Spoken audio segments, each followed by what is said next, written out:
যার ভিতরে তিনটা গুণ আছে একেই তুমি বন্ধু বানাইবা। আর একে যদি তুমি বন্ধু বানাও, এই বন্ধু হয়তো তোমাকে জান্নাত পর্যন্ত নিয়ে যাবে। তিন গুণ ছাড়া যদি কাউকে বন্ধু বানাও, তাহলে এই বন্ধু তোমার ক্ষতির কারণ হয়ে দাঁড়াবে। আল্লাহ তাআলা বলেন, ইন্নামা ওয়ালিয়ুকুমুল্লাহ, এক নম্বরে তুমি বন্ধু বানাইবা আমি আল্লাহ তাআলাকে। এক নম্বরে বন্ধু বানাইবো কাকে? জোরে বলেন কাকে? আল্লাহ তাআলাকে এক নম্বরে বন্ধু বানাইবো। কারণ হলো আল্লাহ তাআলার কাছে তিনটা গুণ আছে। বন্ধু বানাইতে হলে তিন গুণের প্রয়োজন।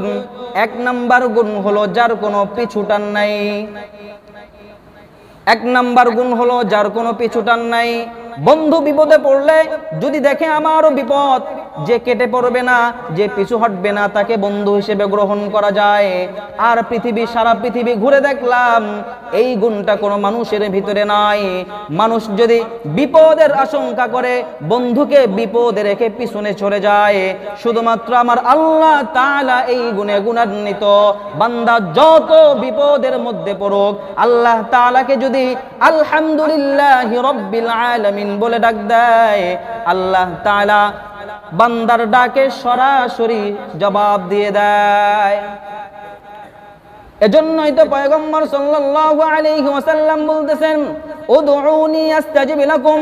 আল্লাহ তাআলা বলে, বান্দা তোমরা আমাকে ডাকো, আমি তোমার ডাকে সাড়া দিব। তবে সব দিলওয়ালা মানুষ আল্লাহ তাআলাকে ডাকলে হবে না। আল্লাহ তাআলাকে বন্ধু হিসেবে পাইতে হলে একটা সিফাত লাগবে। সেই সিফাতটা হলো নিজের আত্মাটা পবিত্র লাগবে। কালো দিলওয়ালা মানুষগুলো আল্লাহ তাআলাকে বন্ধু বানাইতে পারবে না। আল্লাহ তাআলাকে বন্ধু বানাইতে হলে দিল লাগবে পবিত্র। আমি কয়েক জুমা আগে বলেছিলাম। আর এই দিল পবিত্র হয় কয় জিনিসের দ্বারা? মনে রাখবেন, এগুলো মনে রাখবেন। খালি ওয়াজ শুনলাম আর শেষ করে দিলাম তা না। এগুলো সবক, এগুলো একটা ক্লাস। এগুলো ক্লাস। ক্লাসের পড়া যেমন মনে রাখতে হয়, ক্লাসের পড়া মনে রাখলে যেমন পরীক্ষায় ভালো রেজাল্ট করা যায়, এই মিম্বার থেকে যেগুলো বলা হয় এগুলো ক্লাস, এগুলো মনে রাখতে হয়। আত্মা পবিত্র হয় দুই জিনিসের দ্বারা। এক নাম্বার জিনিস হলো তেলাওয়াতুল কোরআন, বেশি বেশি কোরআন তেলাওয়াত করা। কোরআন তেলাওয়াতের দ্বারা আত্মা পবিত্র হয়। কালো দিলওয়ালার মানুষগুলো, কালো দিলওয়ালা দিলগুলো পবিত্র হয়। আর দুই নাম্বার সিফাত হলো আকসারু যিকরিল মাউত, বেশি বেশি মৃত্যুর কথা স্মরণ করলে দিল পবিত্র হয়। তাহলে এই সিফাত আল্লাহ তাআলার কাছে আছে, আল্লাহ তাআলার পিছুটান নাই। দুই নাম্বার গুণ হলো বন্ধু বানাইবা যাকে, যার কোনো স্বার্থ নাই। যার কোনো স্বার্থ নাই এমন মানুষটাকে বন্ধু হিসেবে বানানো যায়, কিন্তু যার স্বার্থ আছে একে বন্ধু বানানো যায় না। সারা পৃথিবী ঘুরে দেখলাম স্বার্থ ছাড়া কোনো মানুষ নাই। স্বার্থ ছাড়া কোনো মানুষ নাই। স্বার্থে যদি একটু আঘাত লাগে বন্ধুকে জবাই করে ফেলে। স্বার্থে যদি একটু আঘাত লাগে বন্ধুকে শত্রুর হাতে তুলে দিতেও কোনো দ্বিধাবোধ করে না। স্বার্থে যদি আঘাত লাগে বন্ধুকে গুম করে ফেললেও দিলে কোনো কষ্ট লাগে না। কিন্তু সারা পৃথিবীতে দেখলাম স্বার্থ ছাড়া কোনো মানুষ নাই।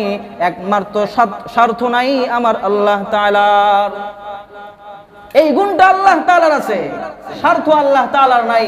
স্বার্থ ছাড়াই আল্লাহ তাআলা বান্দাকে ভালোবাসে। এজন্য আমরা বন্ধু বানাবো কাকে?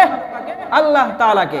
তিন নাম্বার গুণ হলো বন্ধু বানানোর জন্য, তিন নাম্বার গুণ হলো যে ধনী, যার অনেক পয়সা আছে, টাকা আছে, এমন মানুষটাকে তুমি বন্ধু বানাইবা। তবে শোনো আল্লাহ তাআলা কি বলে, আল্লাহুল গনিয়্যু ওয়া আনতুমুল ফুকারা।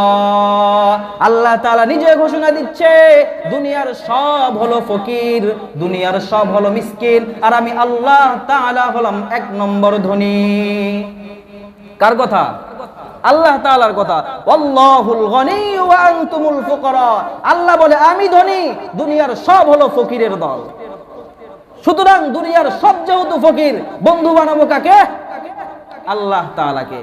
দুনিয়াতে কাউকে বন্ধু বানাবো না, বন্ধু এক নাম্বার বানাবো আল্লাহ তাআলাকে। আল্লাহ তাআলাকে যদি বন্ধু বানাই, এ ভাই আল্লাহ তাআলাকে যদি বন্ধু বানাই লাভ আছে না নাই? আল্লাহ তাআলাকে যদি বন্ধু বানাই, আসমানও আমার গোলাম হয়ে যাবে।